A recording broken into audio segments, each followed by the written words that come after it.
82 games are in the books as the Heat beat the Toronto Raptors on Sunday afternoon. We'll talk about the game a little bit, but the Heat now look ahead to a Wednesday matchup in the play-in tournament versus the Philadelphia 76ers. We'll break down how Miami got here, the insanity of the last day of the season, and what they have to look forward to on today's episode of Locked On Heat. And a new intro.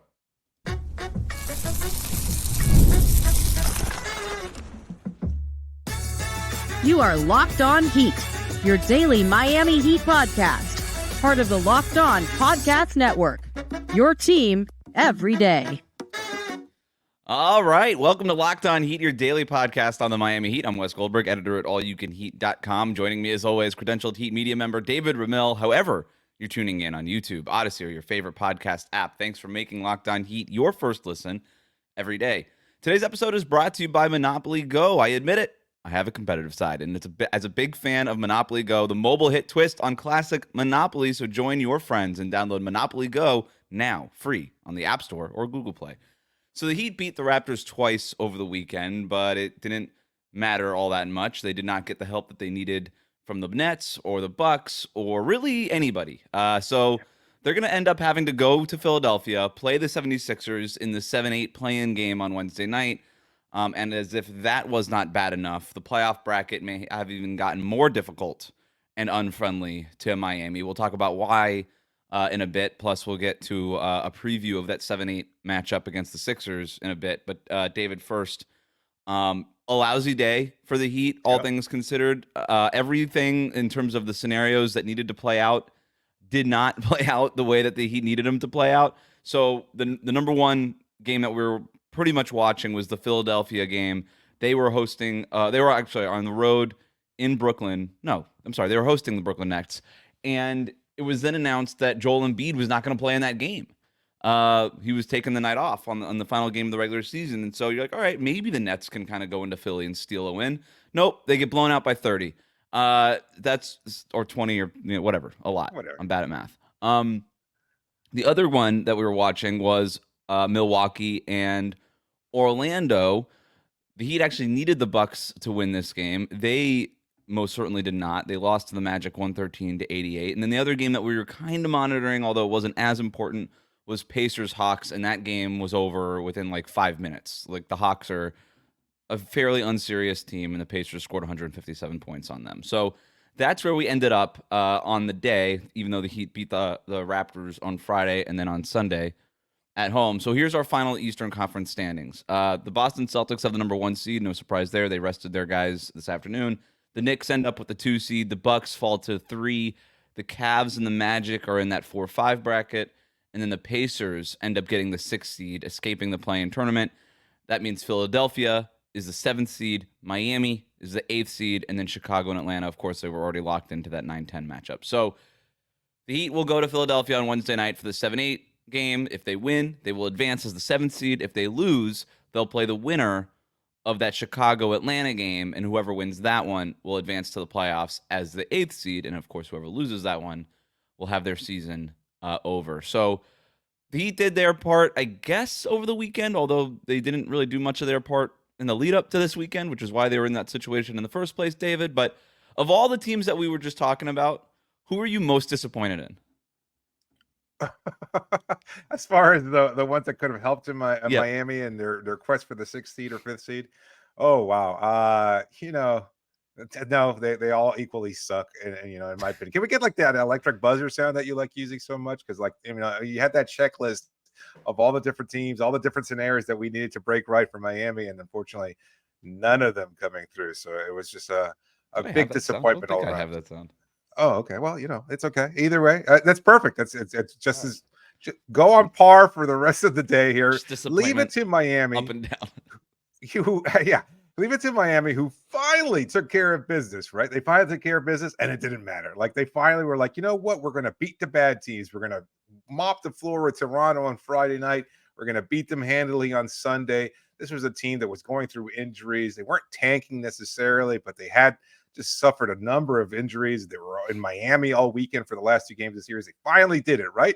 And it didn't really matter because they were depending on everybody else. So they put themselves in these positions. Yep. They put themselves in this spot. They deserve what happens now. Now they had to go to Philadelphia on Wednesday night to take on what should be a rested Joel Embiid and Tyrese Maxey and a very dangerous Philadelphia 76ers team, a dangerous team that beat Miami just last week in order for them to secure this part in the standings. They were almost in the the 9-10 seed themselves. They had just as good a chance of advancing into the 5th or 6th seed as Miami did. Didn't work out for them either, but that's a different scenario. That's a different show as far as Miami is concerned. You know what? All the talk in Miami over the weekend, having beaten the Raptors and everything else like that. You know what? They kind of knew it. The odds were against them. We talked about that leading up to today's episode. And I think they're kind of resigned to being in the play-in, knowing, you know what? We've got a game now. We've got to go to Philadelphia. We've got to beat them. And if that's the case, I think that's the best case scenario for them, because then they can go, they can go into, I guess, to take on the New York Knicks. Well, let's put a pin in that for now, because that is a whole other can of worms now. I mean, it doesn't look great. But I want to go back to what you were just talking about, how they sort of resigned their fact to being in the play-in tournament. And they did this basically after losing to Dallas last week.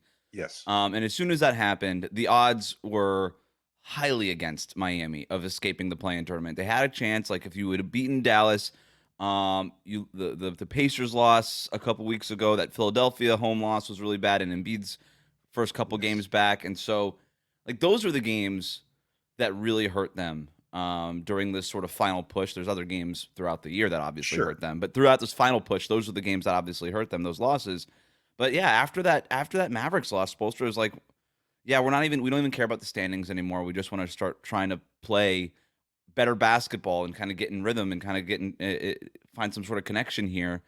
And as we get into the postseason, and I actually was surprised by the criticism that Spo got. We did the show right after that, so I wasn't like really online seeing some of the criticism, but I had tweeted like Spoelstra's remarks, and people were like, "Oh, this is why we're in the play-in tournament in the first place, because they don't care about the standings." And I'm like, okay, it's not that Eric Spoelstra never cared about the standings. I don't think that that's at all what he was saying. He was just saying now that the odds are firmly stacked against us, we can't care about the standings. We just got to try to play better basketball. And if you view it in that light, David, then if they already assumed they were going to be in the play-in tournament, well, then, yeah, you just beat the Toronto Raptors by a combined 1,000,000 points over the weekend. I know the Raptors stink, but at least you took care of business, to your point. You could argue that they're probably playing pretty good basketball right now. Like, it was an okay, like, Friday night for Jimmy Butler was good. Jaime Jaquez scored 20 points, so he kind of got off the schneid a little bit. Two really great games from Tyler Hero. Caleb Martin was phenomenal all weekend. So, Duncan Robinson and Terry Rozier were late scratches, but it looks like they're kind of nearing their return. Whether or not they'll be available for Wednesday, TBD. But they're not off the market necessarily for Miami. So I don't know. There was a positive, I guess, because everything after this is negative. So there's the positive. I don't know that everything moving forward is negative. I think at least there's some kind of semblance of clarity. There was so much worry among the fan base over the last few weeks. Is like, oh, can we get out of the play-in tournament? And then you suffer those demoralizing losses. And you're so spot on with that. It was that loss to Philadelphia. That was the first one. And then you kind of bounce back with that win against Houston at Houston. You're going, okay, the return of Tyler Hero, things are cooking. We're going into this Indiana matchup. Great watch really party. Fall apart there. Yeah, exactly. That's a personal one, but yes, even still, I think it didn't matter to the team as much. I thought it mattered a little. Yeah, probably not. The Indiana game was that was the most demoralizing. And then you're still thinking, you know what? Mathematically, we've got a chance. We could do this. And then you go into Dallas and you just completely fall apart a second night of back-to-back, having gone double overtime just the day before against the Atlanta Hawks, who don't look very good and didn't look very good today against the Indiana Pacers. And, it's just disappointment all around. Yep. But I think the process for Miami is get Duncan and Terry back. Hope that they're okay. We should also mention Kevin Love suffering what was deemed by Eric Spoelstra post-game a stinger. I looked at the replay in the game. You were watching it as well. It didn't seem like it was anything severe. I would really just say it was probably as a result of being old. Like, he just twisted his arm in a way. Next thing you know, it's dangling from him in an unhealthy way. And it looked like, I don't know. I didn't see anything. Like, it didn't get caught in between bodies. It didn't seem like it got. Yeah, he just went to the sideline at one point with his arm hanging, and he was clearly frustrated by it. So we don't know if this is going to be a long-term thing for Kevin Love, or if it's just basically kept him out for a non-competitive game at the end of the season, right? And there was no point in Right. bringing him back in. Now They you went get with 3 Thomas days of Bryant down the rest. stretch. Yeah, maybe. So we'll see. Joel Embiid, it sounds like he's going to be playing in the 7-8 game. I do want to take a look at what the potential path can be for the Miami Heat if they were to recreate last year's finals run. So we'll do that next here on Locked On Heat. Today's episode is brought to you by Game Time. Let me tell you, Game Time is the place to go to because if you're looking for tickets for any major event, a concert, games, of course, whatever you're looking for, you'll find it with last-minute killer deals, all in prices. They've got this feature where you can see exactly where you're going to be sitting, whatever venue. If you're in a town, let's say you're traveling somewhere, you've never been to a particular venue, you're like, oh, let me go see what these tickets look like. They've got this great feature, see exactly where you're sitting. You know that you're going to get the lowest price guaranteed. The Game Time takes all the guesswork out of buying tickets, especially now with Major League Baseball. So many people love traveling, catching games at different arenas and stadiums throughout the United States. This is such a great app. And that's the thing, too. You'll get tickets sometimes for lower prices. Sometimes the longer you wait, it could be even more advantageous for you because let's say you wait until after first pitch in a particular game, ticket prices will start to drop and you'll get the best price available. If you had just bought them an hour early, you would have paid much more. Instead, you'll get them for a lower price because that's what Game Time does. They deliver the lowest price on any tickets that you might be looking for. So take the guesswork out of having to buy tickets with Game Time. Download the Game Time app, you create an account, and then you use the code LOCKEDONNBA, and you get $20 off your first purchase. Again, terms do apply, but create an account, redeem the code LOCKEDONNBA, and you get $20 off. That's Game Time. Download the Game Time app today. Last-minute tickets, lowest price guaranteed. Today's episode is also brought to you, as Wes mentioned earlier, by our good friends over at Monopoly Go. I've been told I'm a competitive person. I don't know, Wes. Do you see that competitive spirit in me sometimes?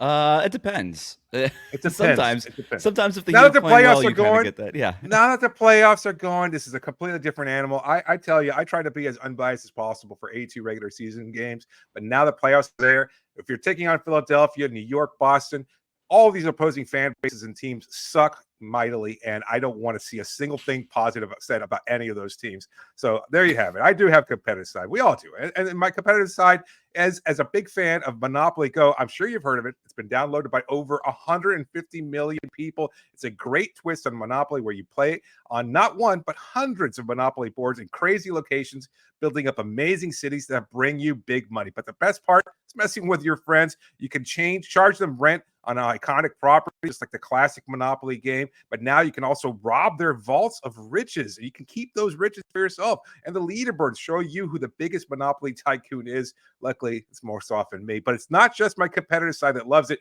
You can team up with friends and people all around the world in time tournaments to earn huge rewards. So get in the game and join your friends. Download Monopoly Go now, free on the App Store or Google Play. We'll be right back.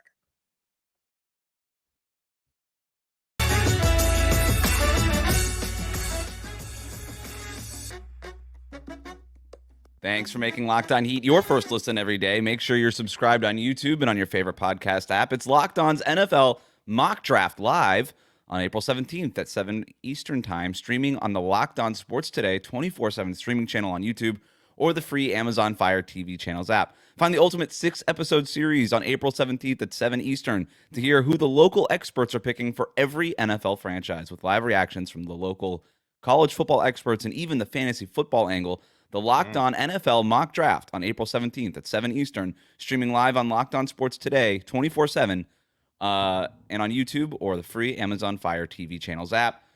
Let's talk about this Heat Sixers preview. But before we do that, I want to lay out sort of what the potential path might be. And when I say everything kind of went wrong for Miami, it felt like everything went wrong for Miami because even had they ended up having to be in the play-in tournament, as you and I expected them to be, because it was going to take some sort of miracle to not have to be in the play-in tournament.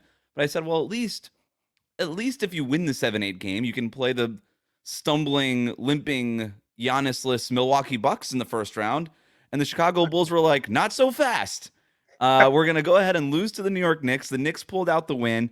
The Bucks crapped the bed against the Magic. So they ended up tumbling down from the 2nd seed to the 3rd seed, which puts the Knicks in that number 2 seed spot.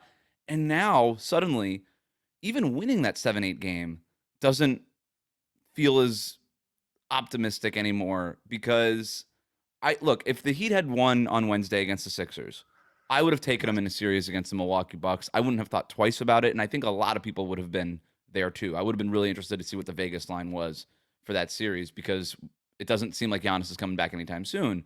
But now you get the Knicks on a roll in that 2-7 matchup, or if you lose that one and then beat the winner of the Hawks Bulls game in that for the 8th seed, now you have to face the Boston Celtics in the first round. So again, I just like if that's the path, man, like it just got a whole lot harder. That's why I'm like, this was the worst possible outcome today for the Heat. Yeah, we just had Bally's Amy Audibert on the show a few weeks ago, and we were kind of looking ahead at that point in time when roses were still red and everything was fresh and wonderful in the world, and spring was just around the corner. And you know, she mentioned of all the playoff scenarios that had still yet to kind of take shape, she did not like this matchup. And the reason for that, and again, we're looking way ahead, and we should point that out. Like, there's no guarantee Miami even makes the playoffs at this point. Obviously, they've got to win on Wednesday in Philadelphia, and if they don't win that, then they've got to take on the winner, Chicago or Atlanta. My thoughts is probably Chicago. It could play out almost identically to last year in that sense, where they lose the first play-in game and then go in and have to host Chicago. Not exactly a great one. Although Kobe White and DeMar DeRozan both missed big shots to help put Chicago up against the Knicks on Sunday. You know, I don't want to necessarily come down to those last few moments and have the ball in the Bulls DeMar are playing DeRozan's well. hands. The Bulls are playing well lately. They have one of the best 10 offenses in the league over the last 15 games. Their defense is still hit or miss, but you never want to mess with Alex Caruso. But that's what I'm talking about. Like, DeMar DeRozan, that, like, 8-foot jumper that he makes a million times rims out at the end of overtime against the Knicks game. I'm like, of course it does. Of course the Heat aren't going to get a break here. Of course not. That's just... And I'm not even blaming, like, karma or anything. Like, this is the Heat's own doing. No. They shouldn't have been in this point. I'm like, this is the Heat's season. And that was... on the flip side, exactly what the Knicks season has been like, right? They get a couple of breaks at the end of that game, and they deserve it. Like, they have been playing awesome for most of the season. Jalen Brunson's probably going to be on the first team All NBA. He's kind of had that year. So I don't know. It just feels like it's been like that. But you're right. Even bother? Look, at this point, like, is it better for Miami to take on the New York Knicks in the first round as a 7th seed if they beat Philadelphia on Wednesday, or if they somehow manage to lose that game and then beat whoever they have to face in the second play-in game, go in against the Boston Celtics as the 8th seed? Is there a better scenario of those two? Because we can lay it out. To me, the Knicks. Yeah, I would say it's the Knicks. Although the Knicks are playing really good and they've got a guard that's impossible to contain in Jalen Brunson. And I think Amy's concern, and one that we've talked about before, is that the Knicks play so physical, so similarly to Miami in terms of their defensive acumen. And they've got OG Anunoby right now, and he's playing he's back in form more or less defensively. He's such a versatile weapon. Like, that's a potential. If Miami's looking at the long game, and I know a lot of fans are thinking, oh, they'll get past the Knicks and be able to advance. Yeah, they might get past the Knicks. They might get past the Knicks, but they're going to pick up some bruises along the way, similar to what happened to Jimmy Butler last year as well. So either series is really difficult. You would look at Boston and say certainly they're the more daunting opponent, but I would say that New York has its own set of challenges that they represent as well. The other part of it, too, because of how the bracket laid out, is the Celtics are going to, or whoever wins that 1-8 matchup is going to play the winner of Cavs Magic. And I think, like, those are the two weakest playoff opponents, I think, only because by the second round, Giannis should be back, I guess, is sort of that's sort of at least been the party line right now. So TBD on that, obviously. But, like, the Bucks Pacers, man, tough draw for the Bucks. The Pacers just, like, own the Bucks this year for some reason. So who knows if the Bucks will even make it that far. And then if it's the Pacers in that second round, that's a beatable team, right? I don't think anybody's necessarily scared of Indiana, although they are playing well. But I don't know. They put up 150 something points tonight on, so it's against Atlanta. But yeah, I mean, look, I'm not trying to, like, take anything away from the Pacers. I'm just thinking, like, when you go from the Celtics or the Knicks, certainly a team like the Pacers is a little bit less daunting. So yeah, I hear the points that you make about, like, a physical, like, the Knicks are basically what the Heat want to be this year. Like, let's face it. That's basically what the Heat wanted to be this year. The Knicks are doing that. Neither of these matchups are going to be easy if the Heat get that far. But the Celtics are just so dominant that if you had to pick, you'd pick the Knicks and then just go from there. But it is not going to be easy. All right, Heat Sixers, some quick thoughts on this on Wednesday. So Nick Nurse confirming after their game tonight that they did rest Joel Embiid and that he'll be back for Wednesday. So he's going to be ready to go. And to your point, David, rested. He looks great. Phillies won 8 in a row. They have not lost a game since Joel Embiid returned. Tyrese Maxey looks great. D'Anthony Melton's back in the lineup. Like, this team is dangerous. This Philadelphia 76ers team is dangerous. And if they win this game and play the Knicks in that first round, heck, even if they end up losing and end up getting Boston in the first round, like that, the Sixers are going to be, that is a tough draw for the Celtics or the Knicks, right? Like, they don't want to be able, they want to be across from Joel Embiid in the first round. So who knows what's going to happen with this game in Philadelphia, but it starts with Bam's defense on Joel Embiid and who can contain, if at all, Tyrese Maxey, who just seems to go off for 35 points every time he plays Miami. So those are the big questions. We'll keep talking about this Philadelphia 76ers preview at the end and what the Heat have to do to win that game, and then we'll get to some of your listener questions after this here on Locked On Heat. Today's episode is brought to you by Prize Picks. What's Prize Picks? Well, it's America's #1 fantasy sports app. More than 3 million members.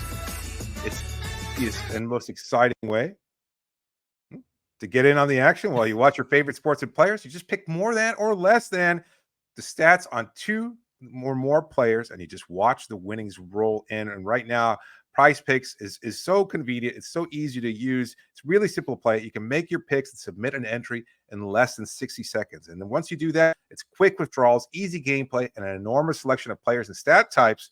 So you can just watch the winnings roll in. That's what makes Prize Picks #1 fantasy sports app here in the United States. Again, so many different options. You just pick, let's say, I don't know, Nikola Jokic for 15 points if you're feeling a little comfortable. Tyler Hero, will he go off for 25? I mean, would you go for Tyrese Maxey already picking 30 points? I mean, that might be the projections against Miami. So you just pick against those and see whether or not you'll be able to win. Download the app today. Use the code LOCKEDONNBA for a first deposit match of up to $100. That's $100. But just download the app today. That's Prize Picks. Pick more, pick less. It's that easy.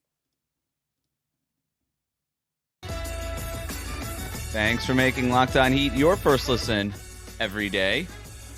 Make sure you're subscribed on YouTube and on your favorite podcast app. Before we get to some of your listener questions here, let's just go ahead and take a look at this matchup in a little bit more detail. We mentioned guarding Embiid, guarding Tyrese Maxey. That's where it starts. And I do think that Bam Adebayo does a pretty decent job when it comes to not necessarily stopping Joel Embiid, but kind of stopping Philadelphia's offense from getting the ball to Joel Embiid the way that they want to, right? He does a good job of fronting them. He makes it difficult.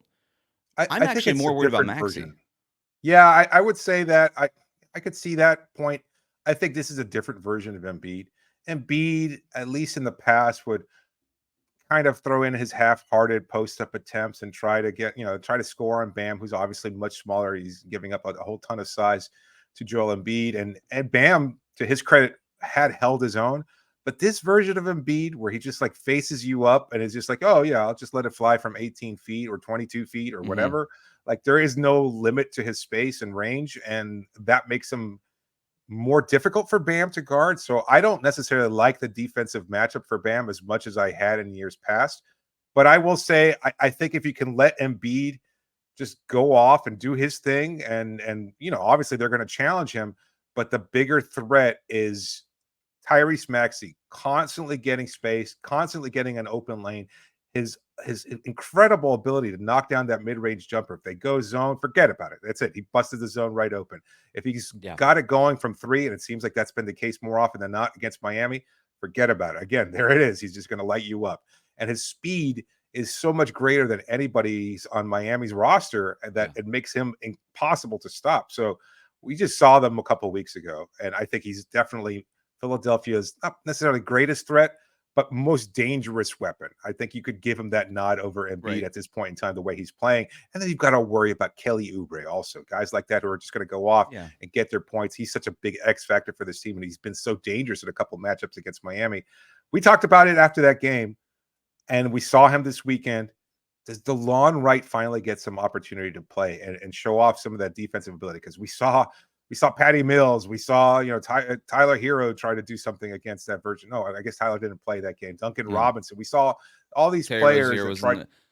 Terry Rozier. It depends, right? Like, if Rozier and Duncan Robinson are healthy, then all of a sudden that guard rotation is a little bit more crowded because, we like Delon Wright, but you're not playing him over those guys. And what? So You wouldn't like, start him, but coming off bring the him off the bench, bench throw for him. 5 minutes, maybe if Maxi's got it going. It's just sort of hard to find the minutes once you start, getting down to it. If everybody's available, I'm with you. Like Joel Embiid is Philadelphia's best player. Nobody doubts that. I probably would still say like most dangerous player. The thing with Embiid is almost like you just know he's going to score 32 points and have 14 rebounds and 6 assists. Like that's just going to be what he does. Where Philadelphia's ceiling is raised when Tyrese Maxey's got it going, right? And so that's what makes the team sort of more eminently dangerous in terms of what they can do in a postseason. Like, can they make a run? If they do, it's because Maxey's going to be playing as a true number 2 next to Embiid, where we know what he's pretty much capable of at this point. So, maybe Delon Wright. Haywood Highsmith guarded him really well as you can a couple weeks ago. I think I would go and look at that a little bit more. Do you stick with today's starting lineup, even if Rozier and Duncan are back, where you have somebody like Caleb Martin in the starting lineup who can at least theoretically guard Maxey, or you would just at least you would start him on Maxey and then hide Hero somewhere else? But that at least gives you one more kind of wing long athletic defender. I don't think you would go so far as to start like Delon Wright. You're not going to start Haywood Highsmith, but you could start Caleb Martin. Yeah, I think that's probably the route they'll go. Rozier can come off the bench and light up Philly's second unit for 20 points. And I mean, that would be like an ideal role for him. And I think a lot of Heat fans would be happy. And I think you'll probably see Duncan come off the bench. Unfortunately, they're just not going to get the kind of spacing. But with Nico shooting as well as he has been, he's almost been Miami's best catch and shoot player. Obviously, you've got Tyler Hero.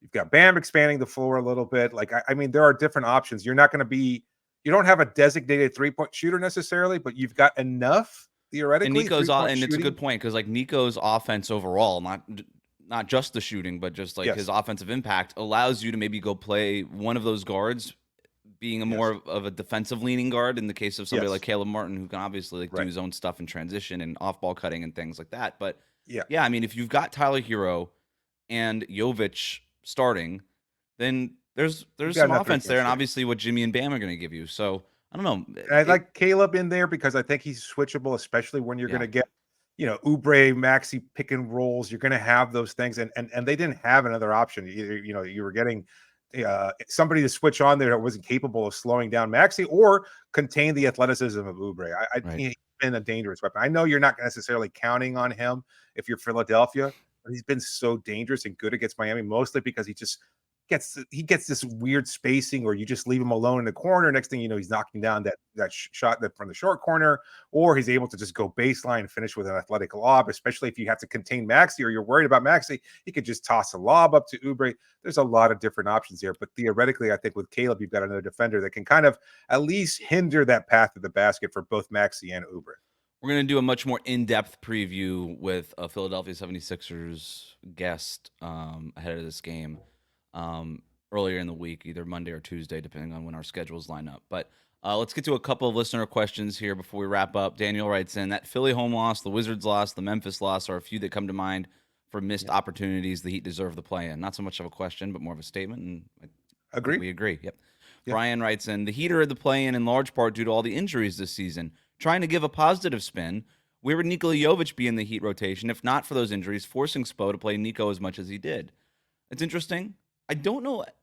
Injuries certainly played a factor. I think it's more the roster construction, the fact that he's really their only true power forward on the roster. Kevin Love at this stage in his career, you don't really want him starting.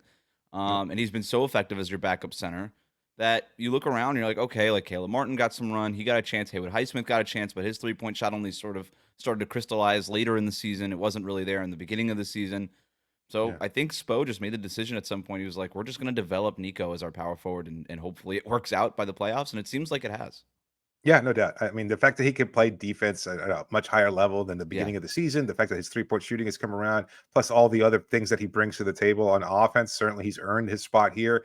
But I think he is Miami's best option at the 4. So, I mean, that's a good point by Brian.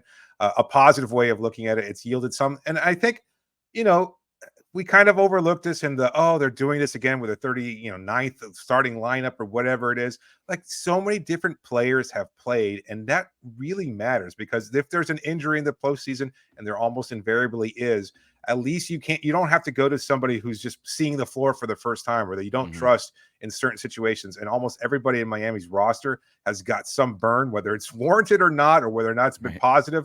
At least it's some experience, and that matters. Like, that's why Miami, you trust their depth more than you do in other. I mean, even now with Hyman, like, this is a guy who's perhaps burning out over the last few games of the season, and he bounced back this weekend. He had a really good 2-game set against Toronto, and I think you can kind of go into this matchup versus Philadelphia, and however far this playoff run lasts, knowing that you've got another guy that you can count on with his versatility, with his ability to space the floor, to drive to the basket, and create something on offense for himself and others. Like, that's a positive for sure. Adam writes in, would you rather lose in the play-in or get swept by Boston in the first round? Just from a purely personal standpoint, absolutely losing the play-in. Absolutely. Like, no reason to drag it on. If we already know that they're going to get swept by Boston, then losing the play-in. I'm not looking forward to that. I don't want to hear Boston fans chirp for 4 games and then however long it has afterwards. It's like, you know what? You lose to Kobe White on a jumper at the last second. I'll be like, all right, what? It's chalk it up to the crazy season. variance of the play-in tournament, right? Like, you can't really have bragging rights at that point, one way or the other. But if you get swept by Boston, we just don't want them to have that. We don't want them to have that.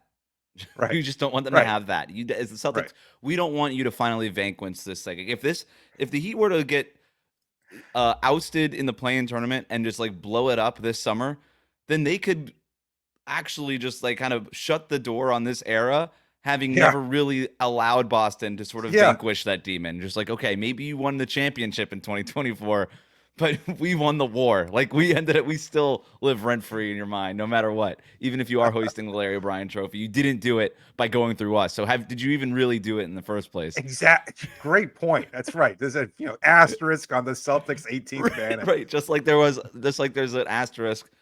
I'm put air quotes for people not watching on YouTube.